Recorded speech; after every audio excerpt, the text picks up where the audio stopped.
Honestly, this was an idea yesterday over a wine. Now it's like a potential, proper potential strategy.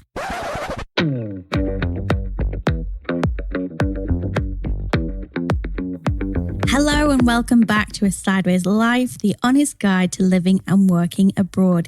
This is episode 112, could you believe? My name is still Leanne. And my name is still Al. Hi, Happy New Year. Happy New Year. Hope you've had a nice, relaxing few weeks over Christmas. We had a lot of time off, didn't we? Yeah, we had about 2 weeks and it was glorious. It was.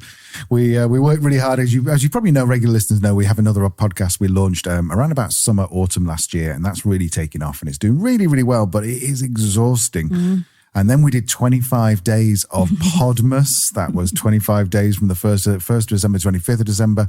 If you've listened to all of those, then send us an email. We'll send you something. I don't know what we'll send you. Probably just a video of us going, thank you. But yeah. Not like a prize or a badge or something. I'm not sure our marketing budget goes that far. Then we'll send you a nice message. We'll send you a nice message. If you did, good for you. And if you're a hardcore that's done like all episodes of both Podmasses for the last couple of years, then I question your sanity, but well done. If that is the case, then email us. But just bear in mind that there will be a quiz before we send you a £10 Amazon voucher to spend on whatever you like. I know. Although Amazon vouchers are no good for nomads. I've discovered that. Particularly like now that the UK has left Europe. Yeah.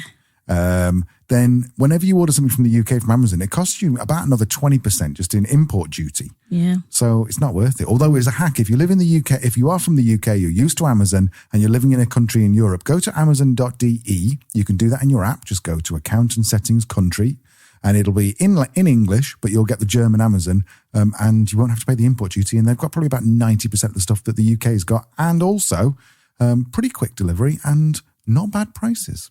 How does that work if you've got vouchers? Like, do vouchers transfer to other? No. So if I've got a UK Amazon voucher, it's for UK. What I don't know is whether you can have, if you're gifted an Amazon voucher, whether you can take that and apply it to the .de site. That's .Germany. That's what I was asking. I don't know.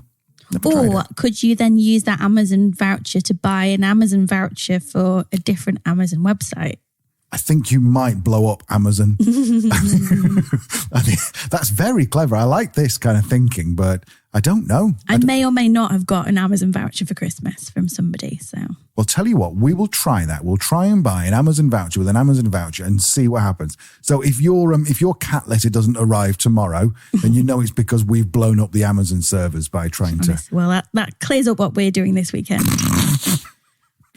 Anyway, right. So let's get onto it because we've dribbled enough. We are really excited because this is the beginning of a new year and also the beginning of a kind of a series on Italy. Now we're not like one of those who's that fancy bald-headed actor who does all the cool food.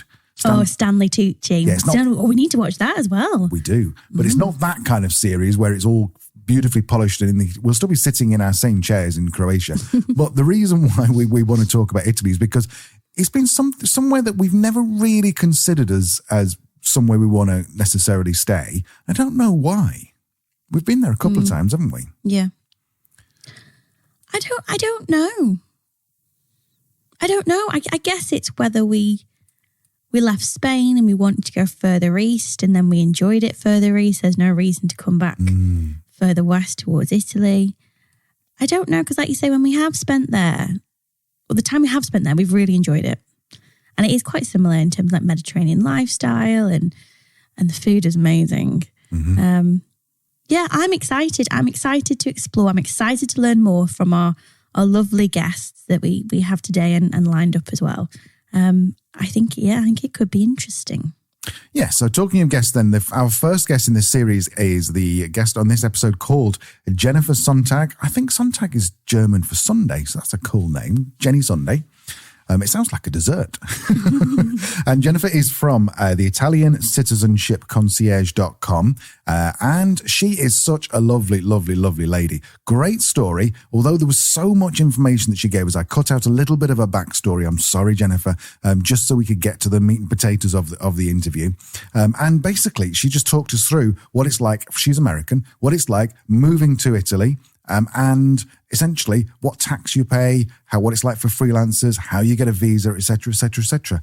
I don't want to spoil it for you, but it's all pretty good stuff. I came off the phone. I came through to Leanne going, we are going to Italy tomorrow. You did? I did. I was very excited. So should we go and meet Jennifer? Yes, please. So I want to just jump straight in. So I'm intrigued. This story I read about you was that you started dreaming in 2016, but you didn't actually start the application until about 2020. Is that right?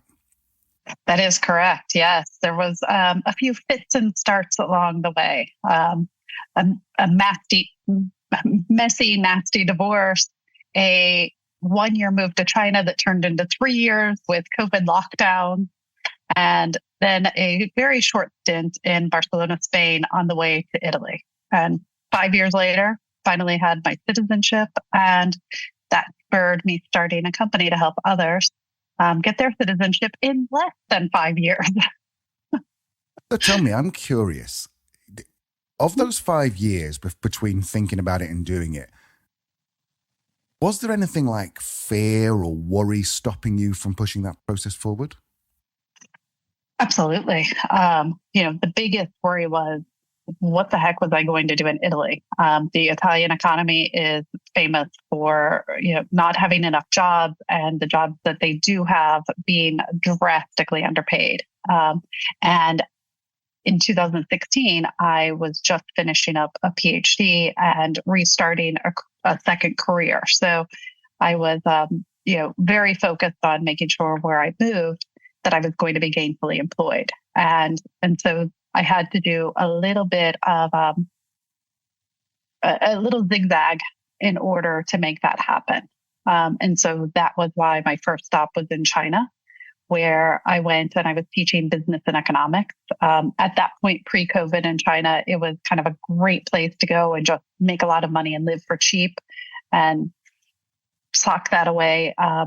While I kind of figured out what to do. My first career was as an entrepreneur, and I wasn't sure that I wanted that commitment yet to go back into entrepreneurship. But through my time in China, I discovered that, that's really where my passion was. And so I used that time to write up a couple different business plans to put me in a good place so that I could get my butt to Italy as quickly as possible, because 5 years was too long.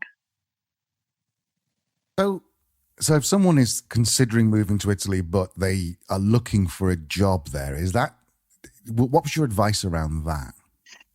Don't. I think, somebody that's coming to Italy, first off, you're going to have a language barrier unless you are fluent, and also a network issue, because Italy is famous for connection.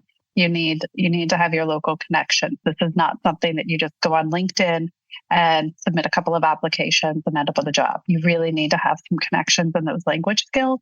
And then beyond that, the jobs are just not that high paying. So Italy is a great place, obviously for the retirees, but Italy is also a really excellent place for somebody that's an entrepreneur. There's some really wonderful tax incentives. There's grants that my clients are able to work with because they become citizens. So they're eligible for some different grants to help them get started in business. And there's a lot of opportunity in Italy. A lot of people want to come to Italy. A lot of people, love and sort of fetishize, that Italian lifestyle. So for somebody that is creative and entrepreneurial, they can really make an impact on their life and coming to Italy professionally, but they're not going to do that within a traditional job, in my experience. So let's talk about that for a second. Let's get into the actual practicalities. So most of our listeners, I think, are freelancers, or some have jobs with overseas, but most of them are freelancers in that sort of sense. So, and we are as well. So we are freelancers. We work for companies outside of the country that we live in. tell us first of all, is it possible to keep doing that in Italy? And secondly, talk us through like the tax situation. Sure. So absolutely. Coming to Italy is great if you have a job outside of Italy, because Italy has some really interesting tax incentives for new residents. If you've not been a tax resident in Italy in the previous 2 years, there's a couple different programs. One is called the Forfettario. So this is for someone that's earning under 65,000 euros per year to qualify as a consultant to pay a flat 5% tax rate, which is fantastic. Italy's tax brackets actually go up to, I believe it's 43 or 44%. So to be capped at 5% for flat income up to 65,000, you don't need to produce invoices. You don't have to worry about the VATs. Really a game changer in taxes. And that was one of the things that I looked at when I was considering that I want to domicile in Italy or in Spain, because I had that option in Spain, but the taxes in Spain were going to eat up almost 50% of my income. So that was a little crazy. Then for freelancers that are making over 65,000, there's the Impatriate program, which is a tax credit. So roughly, if you are in the north of Italy, so say very broadly, Rome North is a 70% tax break on your income. So you're making $10, you're paying taxes only on $3. If you were in the south, so, Naples through Sicily, Sardinia, it's a 90% tax credit, which this is the program I use. This brings my effective tax rate down to 4.7%. Absolutely incredible. And I know Malta, I think it is, has a little bit better tax rate, but they're in the process of potentially changing that. Portugal is another one that's very competitive. Like I said, I looked at Spain and couldn't even come close. Italy was the place to be. And with these tax credits, you definitely want to work with a commercialista, so the Italian equivalent of an accountant, because there's lots of little details. So, for example, the program I'm on, I'm in the 90% tax credit. I live in Sicily, but I actually don't pay taxes just on that 10% because my income then is reduced down to 78% of what it is. And then I pay 10% on the 78%. So it does get a little confusing.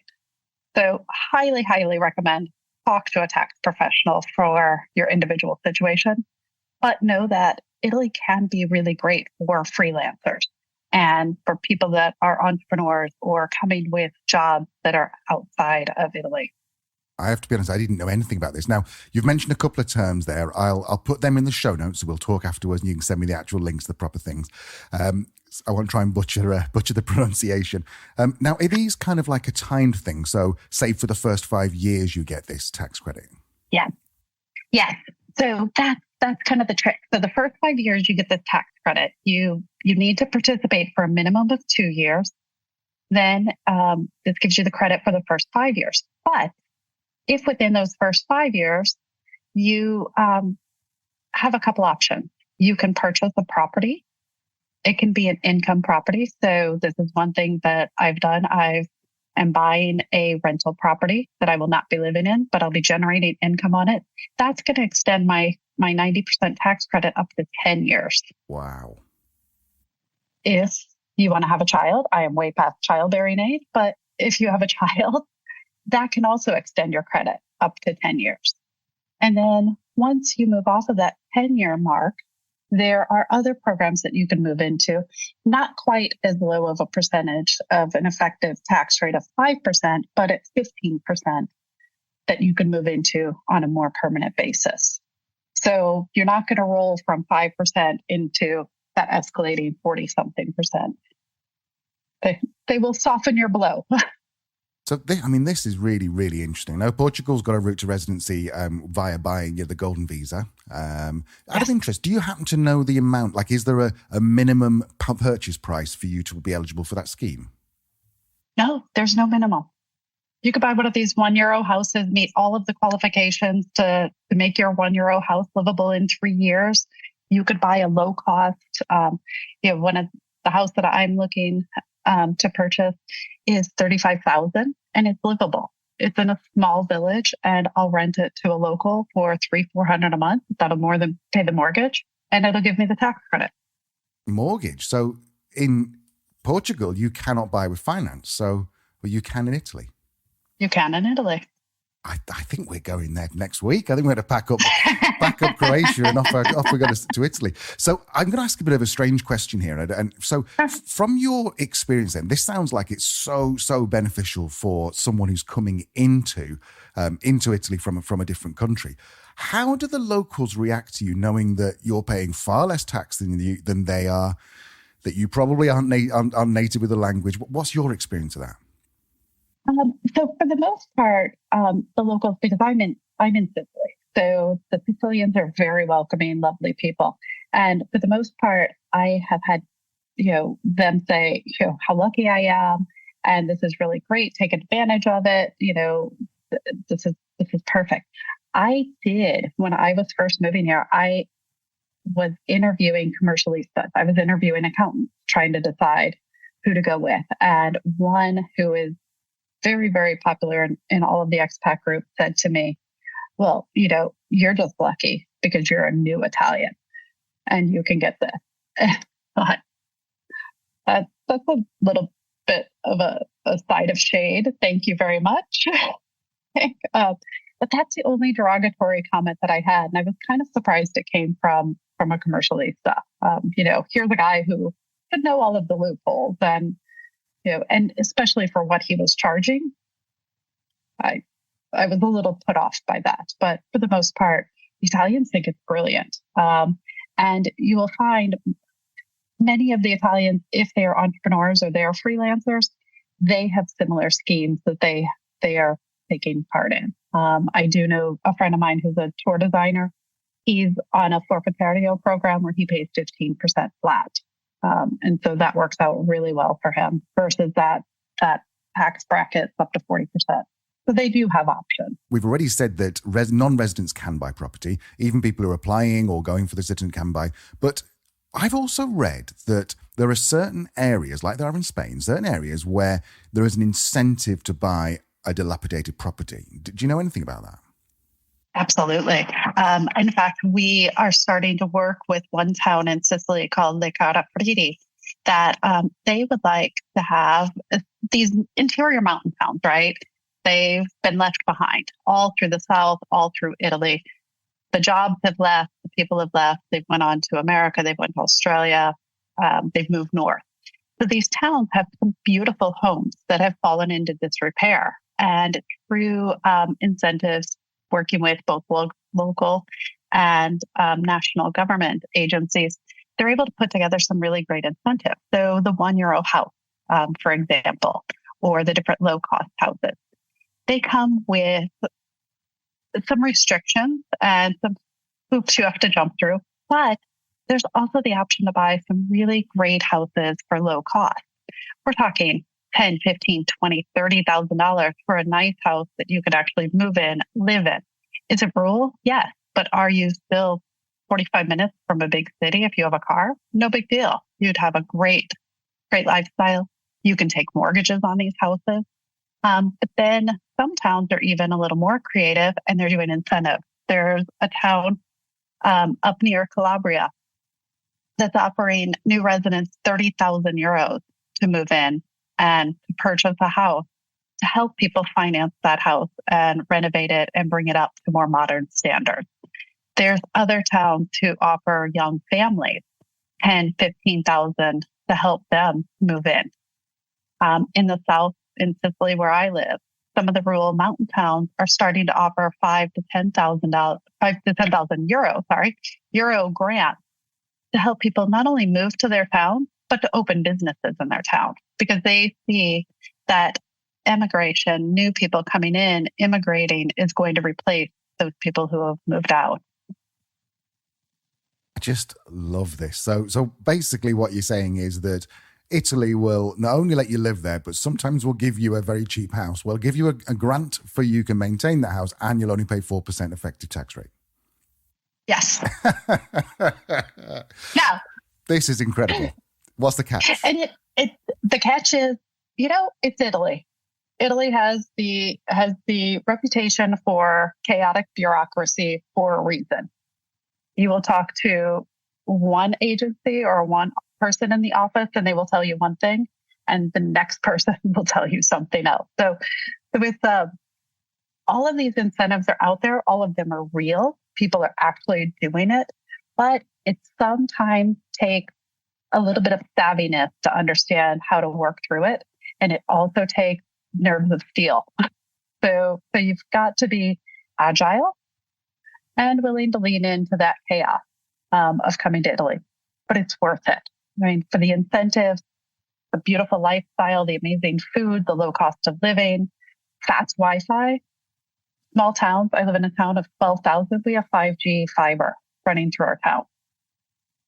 Not bad. Great for digital nomads. That was exactly my next question was going to be about the internet. So it's good. It's good. It's good. When I first moved to Italy, I lived in a town of 1,800 up in the mountains at about 3,000 feet. And for the first 2 months, I was there during COVID lockdown, so I wasn't able to get down and get a new SIM card.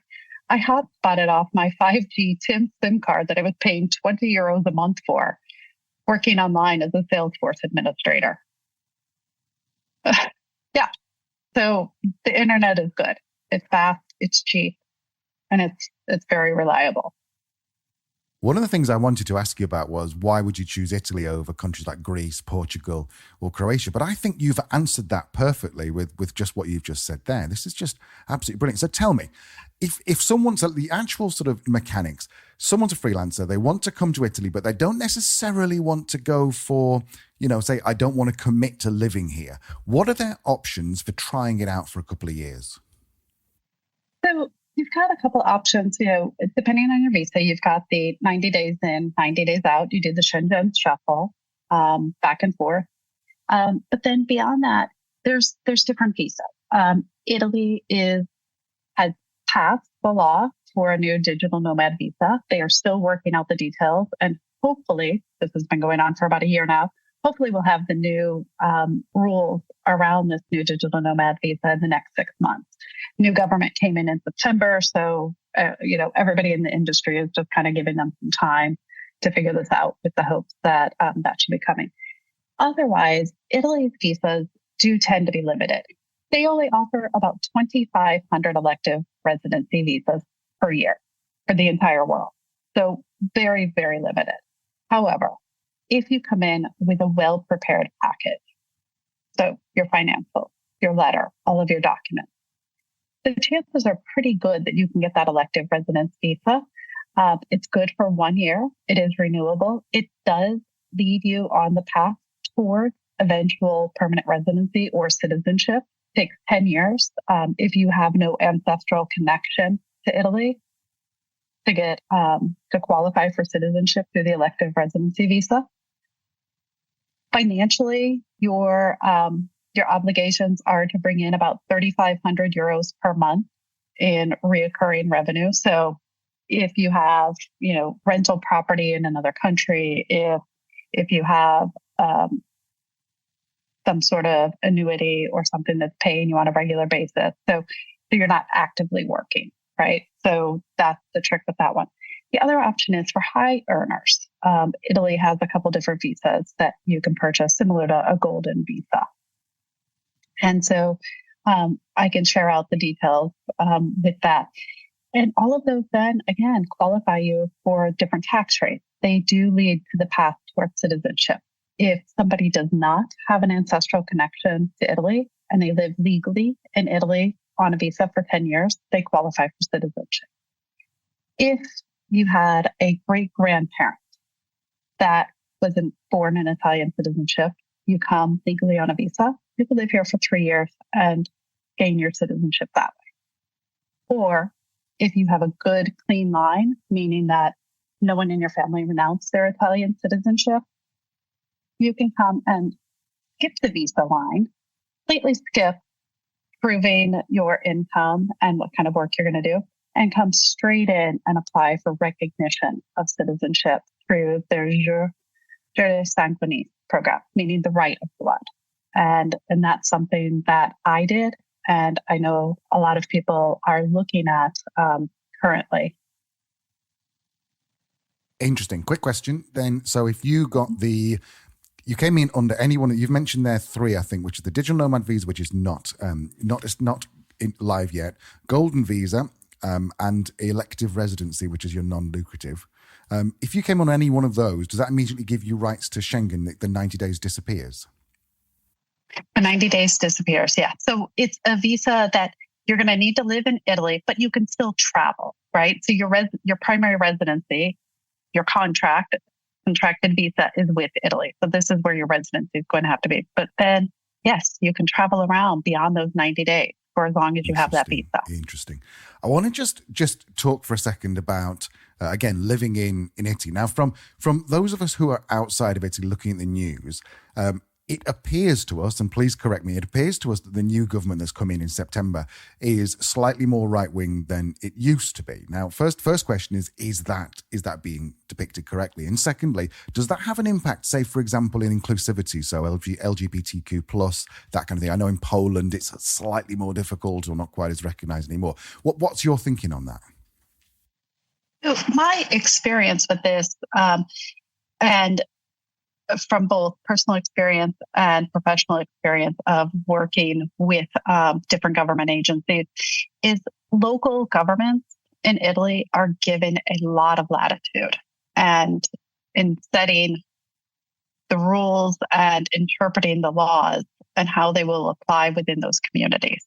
I live just outside of Palermo. This summer, Palermo had one of the largest gay pride parades that it's ever had in its history.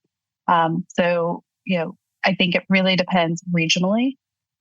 That has been my experience on what the mayors, what those regional presidents, and how they want to frame the laws.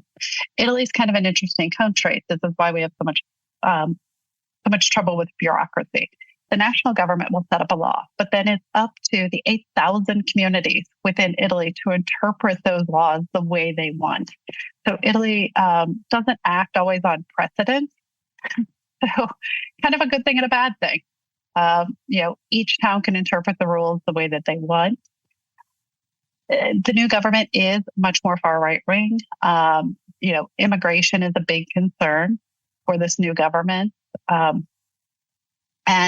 And we're seeing the effects of that. We're seeing people that are not able to come off of these migrant boats as easily as they used to be. This is causing a problem. And it's interesting because locally, most people locally are for immigration. They realize and they see the need for immigrants because we've had so much immigration. We've had so many people leave Italy. So the government doesn't always reflect the views of the individual down at the community level. So the experience at the community level has been really wonderful, especially in immigrant communities and LGBT communities, that the people are very good to each other. The national government, we'll wait and see. Interesting. Living in rural Andalusia, in like you say, there was a town we lived in for like 3 years for 6,000 people. It's like living in rural Wales or rural America. You've got the old-fashioned way of looking at things. But what's interesting is hearing this gay pride parade just sort of makes me think that things are changing, and that is really, really cool. So you talked a lot about the individual 8,000 communities. I think you said that all interpret it slightly differently. We have had that experience in Spain where its bureaucracy is a nightmare. I think we tell the story of we brought with us a Rottweiler dog who was classed a dangerous dog. It took us so long to get the license to own this dangerous dog. The dog had died. It was that sort of ridiculous. So we used to this bureaucracy. So tell me, is this something that someone could do themselves, or do they need someone like you to manage this whole process? So you could definitely do it yourself. Would I advise that? No. Did I do it myself? Yes. But I had a couple of really good friends that are local that, for lack of a better term, greased the wheel. So my good friend grew up with the man in the town hall who actually processed citizenship. So he was able to, pick up the phone and, hey, I got this girl. She's American. She's got some documents. What do we do? Without having those connections, I would not advise it. And actually, it's one of the best ways for me to find new clients is when people try to do this on their own, they run into problems because 8,000 comunes, 8,000 employees, plus their counterparts applying the rules the way they want. It's not so straightforward. And so many times people will do all of their due diligence. They will go through every different Facebook group, Reddit group. They'll listen to videos, YouTube videos of exactly how to apply for citizenship. They'll show up. They have all their documents in order. And the door is shut on them. And the community says, nope, we're not doing it, or we're not doing it that way. We're going to do it our own way. And suddenly this person has packed up their entire life back in their home country, shown up, ready to move to Italy, take citizenship, and it's not going to happen for them.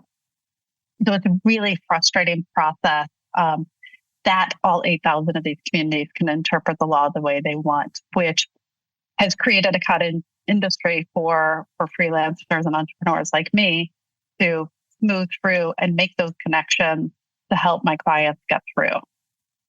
So it is possible, but definitely have a good sense of humor and some really strong nerves. It's funny, we are big proponents of throwing some money at the problem. And I mean, not talking thousands, but certainly this is our second time of doing our Croatian visa. And we wouldn't even consider trying to do it ourselves. We used an agency both times, even on the renewal, just because exactly you said, like we got our first visa in Pula in Istria, and now we're getting it in Split. And already we're seeing there's differences in what people are asking for. So, excuse me. So I think it is really, really important. And this is not just an advert for Jennifer. This is just saying, look, we are part of, I know you're probably the same, we're part of lots of expat groups on Facebook, and the majority of questions are like, I've just gone to the police station, they've said this, and then someone will go, well, that's not correct because you're supposed to do this, and it doesn't matter. The fact is, if the police say no, then you're screwed, aren't you? Exactly. You're not going to force a government official to do what someone else on a Facebook group said to do.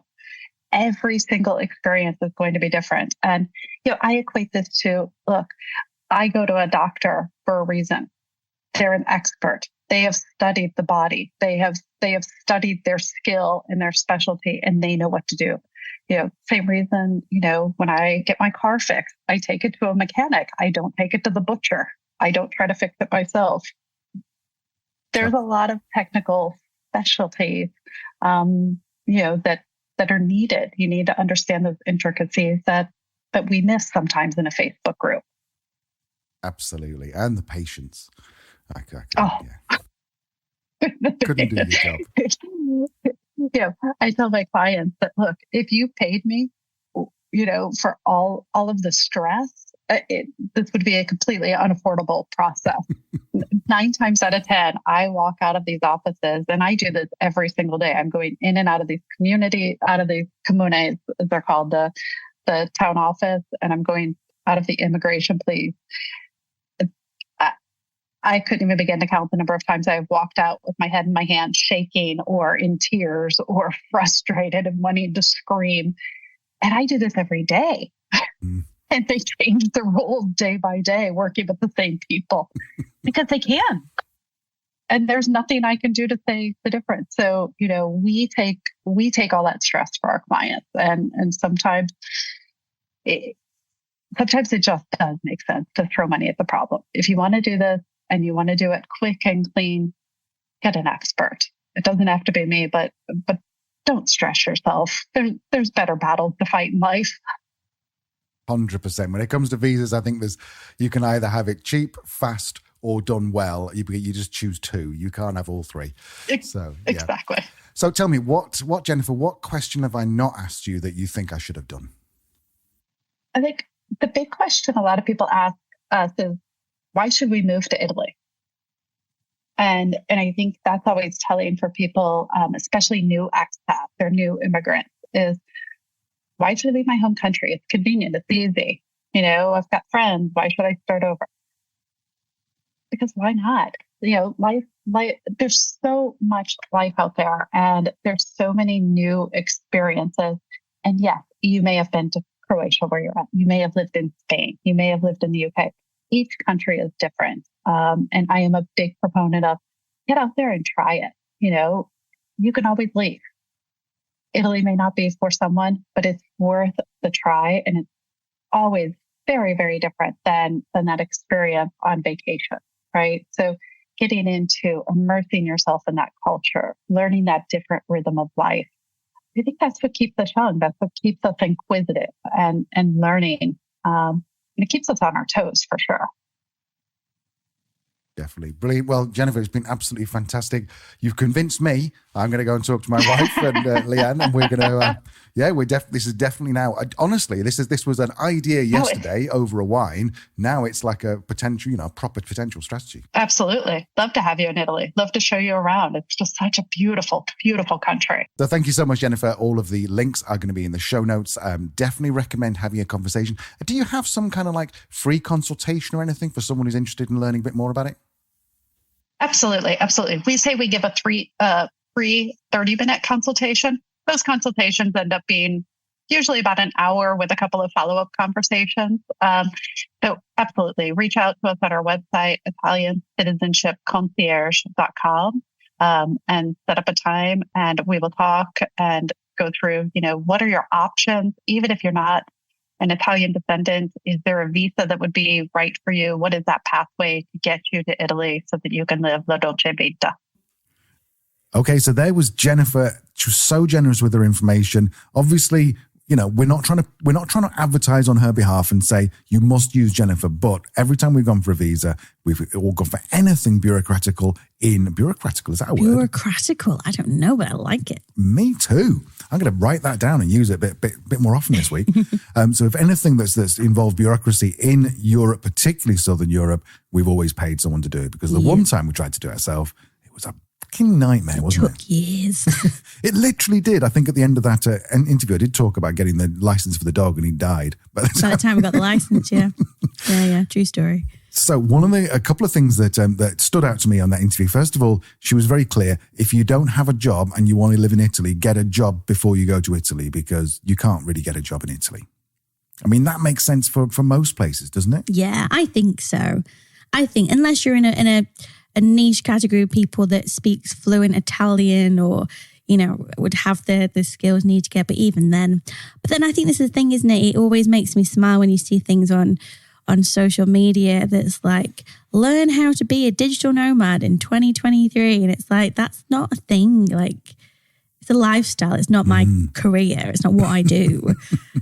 So yeah, get a job. It's good life advice in general. I think get a fucking job. The second thing I loved about it was that Italy seems to really like freelancers. And from what Jennifer was saying, that I was concerned that the locals would look at people coming in but politically they want to stop immigrants. But then also in terms of the visa, they're welcoming immigrants. So they think it feels like maybe the government wants to stop a particular type of immigrant. They're looking for high value immigrants, I think. Yeah, if you turn up with 50p in your pocket, then they're like, no, go away. But if you go, oh yeah, I'll give €1 million to the government as a bond, they're like, come in. Here, we've put on a spread for you. To be fair, I think most countries work like that. If you've got some money to throw at the situation, but that's fair enough. Particularly, if you're a third country national, you need to be able to show that you can support yourself. But equally, if you can, and you can contribute positively to the community and the environment, then yeah, you will be welcome. So I think that's just really how these things work, isn't it? It definitely. Our experiences mainly of northern Italy is that the prices are about the same as whether you go to Germany, Slovenia, now Croatia, now we're on the euro, Spain. They're kind of like the same prices for food and that kind of stuff. So it's not like, you'll go there and you'll get a beer for 10 pence or anything like that. But at the same time, what she said there was that the effective rate was around 5% tax for 10 years. Now, of course, there's ins and outs, and you've got to make sure that you're doing things right. And we've got an accountant on next week, Nico, who is so cool. I asked him actually on the interview, very embarrassingly, if we could be friends. And he kind of went, okay. You weirdo. So he will talk much more about the tax stuff. But basically what Jennifer's saying is you can go there, you can live there, and you can pay 5% tax. Isn't that freaking nice? It's very nice. And the thing that you really like was the path to citizenship, that most of all the visas, well, not all, but most of the visas have this path to citizenship, which you just don't get in Croatia. No, and I think that's the thing that there is a real downside about the Croatia digital nomad visa. I know we talked about this before, but you can't do it back to back. You have to have at least 3 months out, and then you can come back on a tourist visa for 3 months, then apply for the DN visa again for 12 months. So there's always going to be that gap, and there's no route to permanent residency, and you can't leave the country for more than 30 days when you have it. I think there's a lot of, it's an odd thing, I think. And I mean, obviously the tax situation is the big, 0% tax is the big payoff for it. And it'll be interesting to see if it changes over, the next few months or years with Croatia now joining Schengen and the Euro. So we'll see. But for me, I must admit, we came back to Croatia because we weren't quite finished with it. We wanted to spend a bit more time in Dalmatia and living here. And it's great and we like it, but I'm kind of over it now. And I think it's because we can't make anything longer term. And I think we're both getting to the point, and I think we spoke about this quite a bit over Podmas actually, that it'd be nice to have a base, something a bit more permanent, or at least the option. Because it's kind of demotivating. We're kind of like, well, what's the point in going out and meeting people? Because we'll just leave in 6 months. So then you kind of come a bit insulated, which isn't the point of traveling and being an expat and being a nomad. So I think any visa that offers a route to residency, and for, I think if you're a third country national as well, that residency also allows you free reign within Schengen. That's a real benefit. That's a massive plus for me. So the downside, as I asked Jennifer, what's the catch? She said bureaucracy, basically. That's what you're going to be dealing with. Also, if you do want the minimum, if you want to go and buy a house for 20,000, 30,000 euros, you probably are going to be in a rural village somewhere maybe 40, 50 kilometers from a major town. So just bear that in mind. You can't just turn up in Naples and go, oh, well, I'll buy this house for 10,000 euros. It's not going to work like that. But in terms of the bureaucracy, key thing is if you can't deal with it, which most people can't, if you can't deal with it and you can't deal with the stress, then get someone like Jennifer to do it. Again, we're not advertising Jennifer, even though we're probably going to use it if we go to Italy. You can find her details in the show notes. And again, we're not getting anything from that. Jennifer's not paying anything. Perhaps she should. Maybe we should have I'll write a strongly worded email to Jennifer right now. Really? No, not really. No. Okay, so next week we've got the amazing Nico, who is the accountant, and he's a cool guy, really, really cool. And he just explains things in such a great way. And I came off the phone, as I say, day before, and I was like, you, my friend, are going to be our accountant if we move to Italy. When we move to Italy. When? There we go. We've made that decision. Yeah. So we'll see you there. Maybe buy you a little pizza. Pizza. Yes, exactly. Chin chin. Bye. Bye-bye.